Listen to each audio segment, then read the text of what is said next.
The United States didn't stumble into World War II by accident. It wasn't chaos.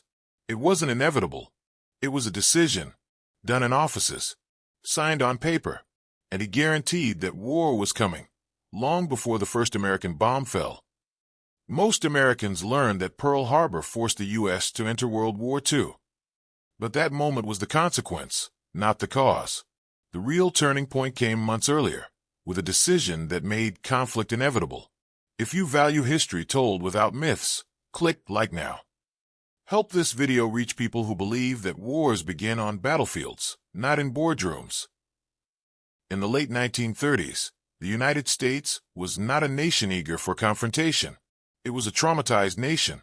Less than 20 years earlier, more than 116,000 Americans had died in World War I, a conflict sold as the war to end all wars, but which left deep scars on the country's society, politics, and collective memory.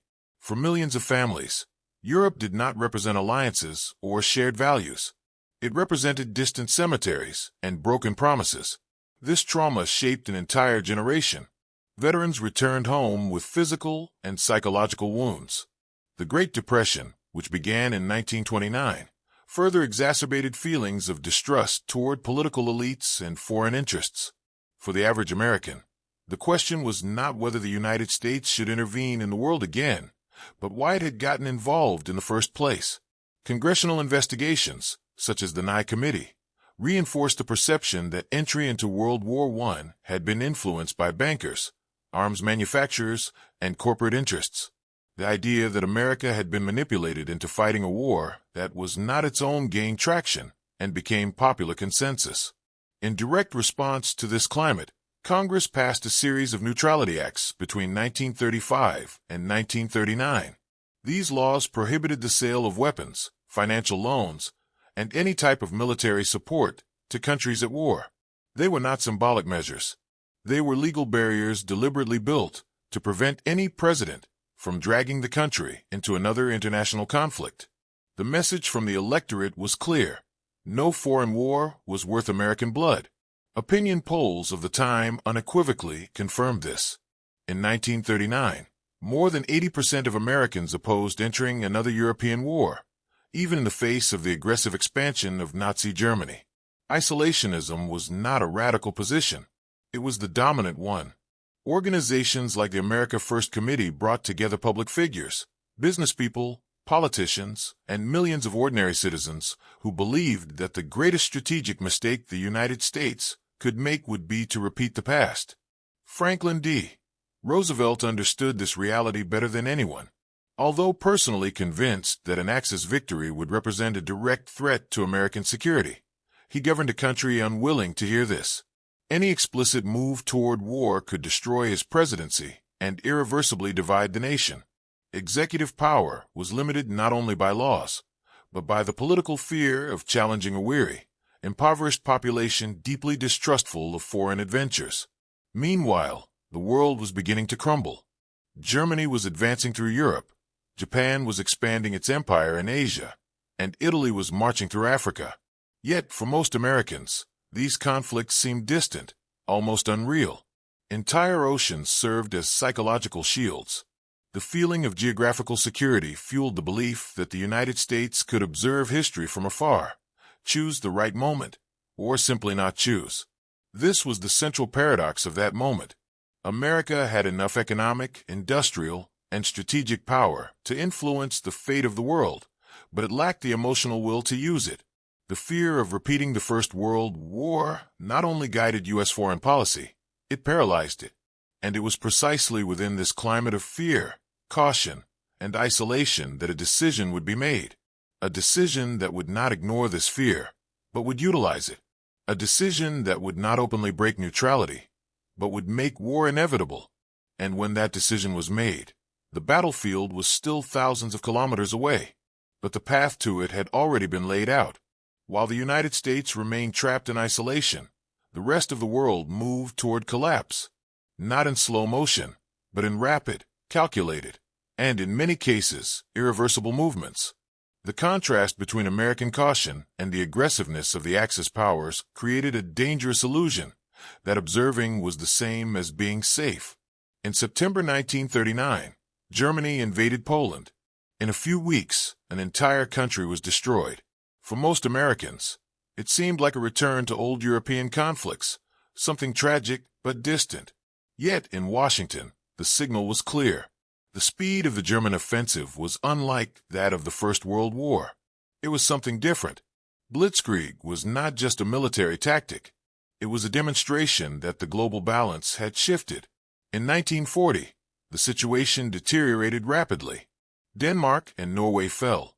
Then came the Netherlands, Belgium, and finally France. In less than 6 weeks, the French army, considered one of the most powerful in the world, was defeated. For American leaders, the fall of Paris was a strategic shock. For the American public, it was an almost inconceivable event, yet still treated as a foreign problem.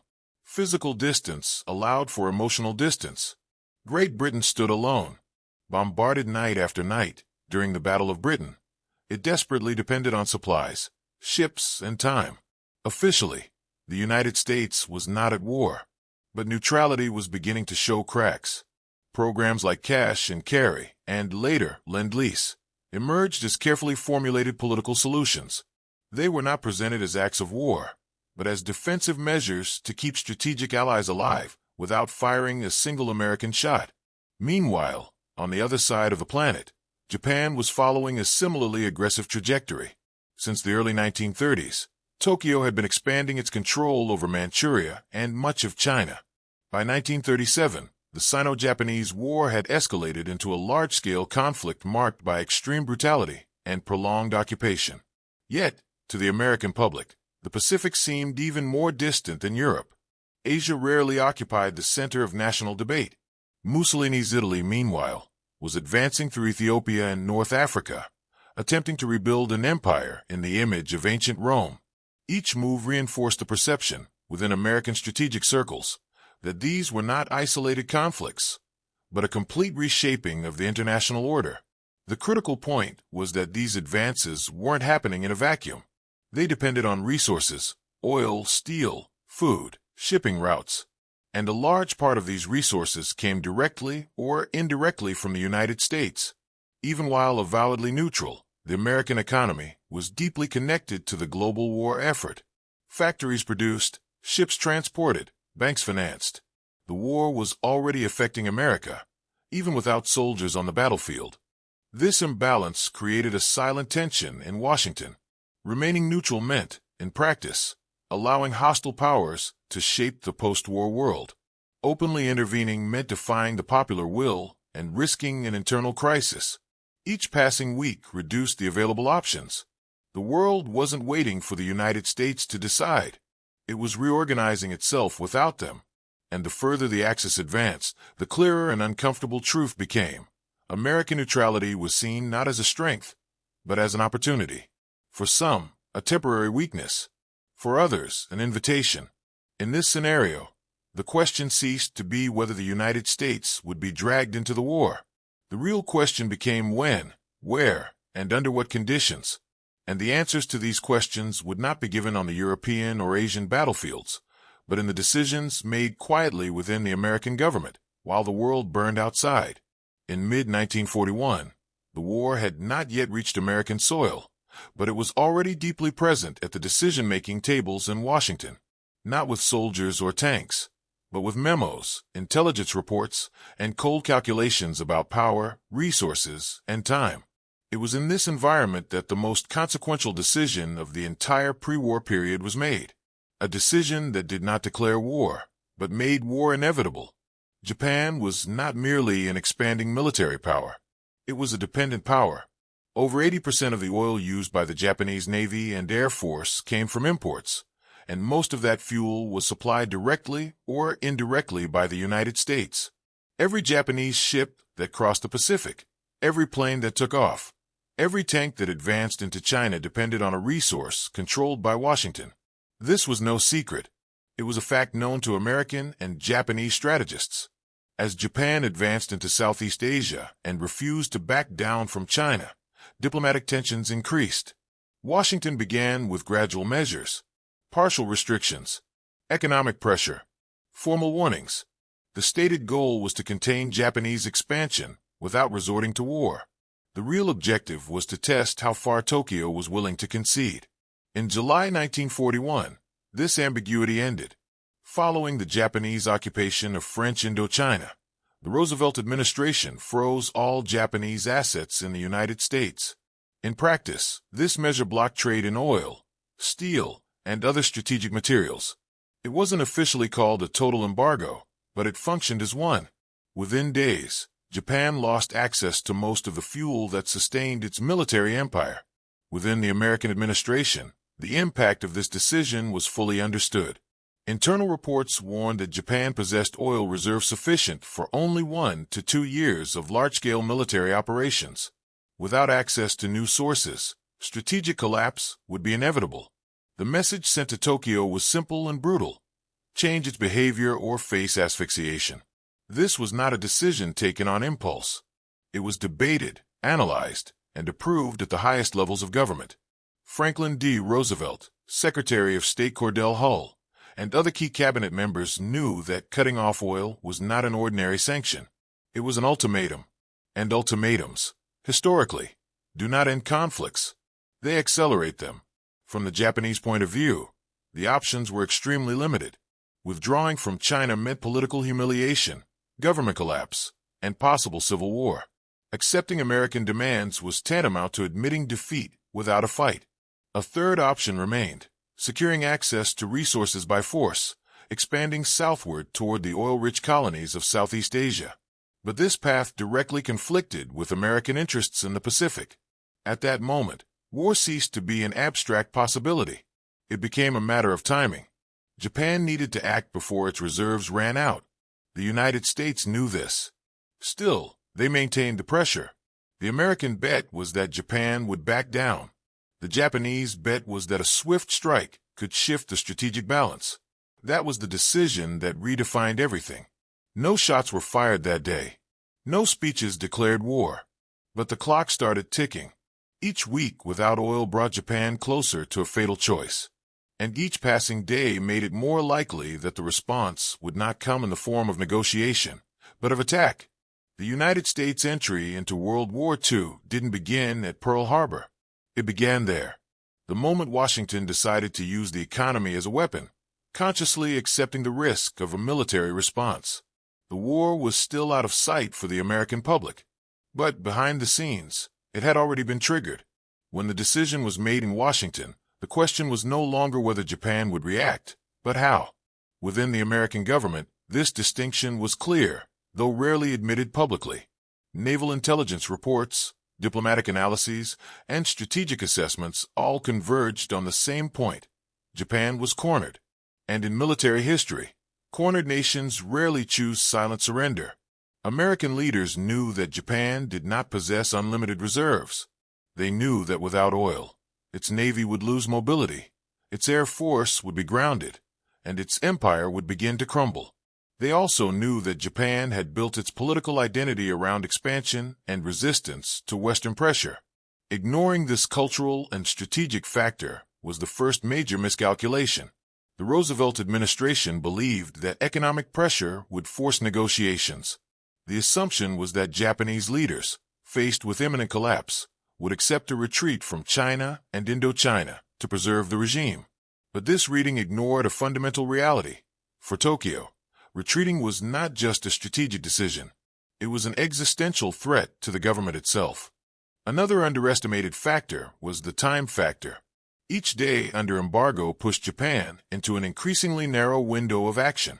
The Japanese logic became brutally simple: act now or lose the ability to act forever. Washington understood this logic in abstract terms, but seems to have believed that the risk could be managed, that Japan would attack peripheral targets, that it would avoid directly provoking the United States. This assumption proved fatal.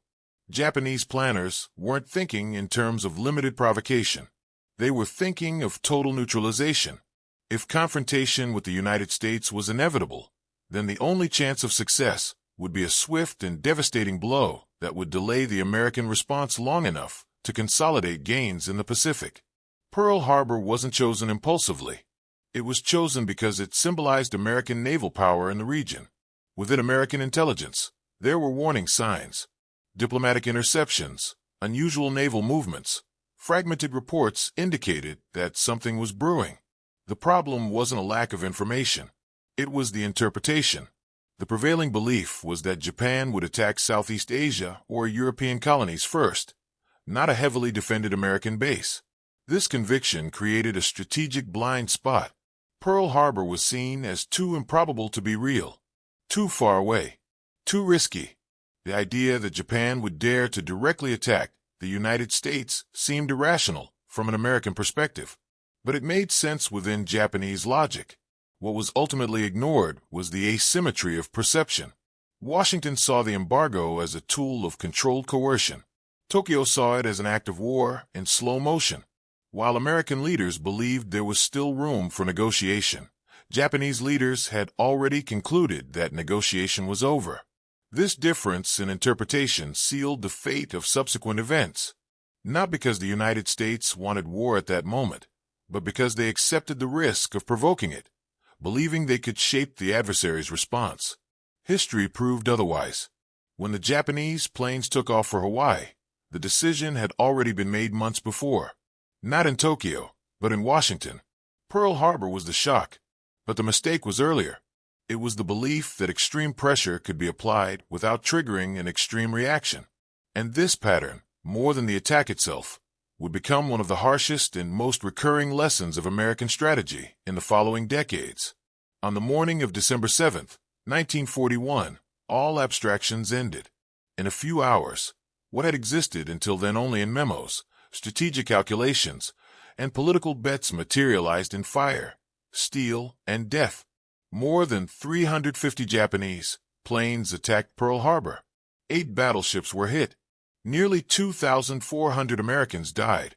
In a single day, the debate about isolation ended forever. But the real impact of that morning was far greater than the visible destruction. Pearl Harbor didn't just bring the United States into the war. It redefined the country's role in the world. Within days, Congress declared war on Japan. Shortly after, Germany and Italy declared war on the United States. The conflict ceased to be regional. It became global, and America went from being a reluctant power to becoming the center of the Allied military effort. The consequences were immediate and lasting. The American economy was fully mobilized. Millions of citizens were drafted. Industry began operating at wartime pace. In less than 4 years, the United States emerged not only victorious, but transformed. The country emerged from the war as the greatest military, economic, and political power on the planet, a position it did not hold before 1941. This transformation came at an immense human cost. More than 400,000 Americans died during the war. Millions of civilians died around the world. Cities were destroyed. Entire nations were rebuilt under new rules. The decision that began as a tool of economic pressure ended up redefining the 20th century. But perhaps the most lasting consequence was not military. It was strategic.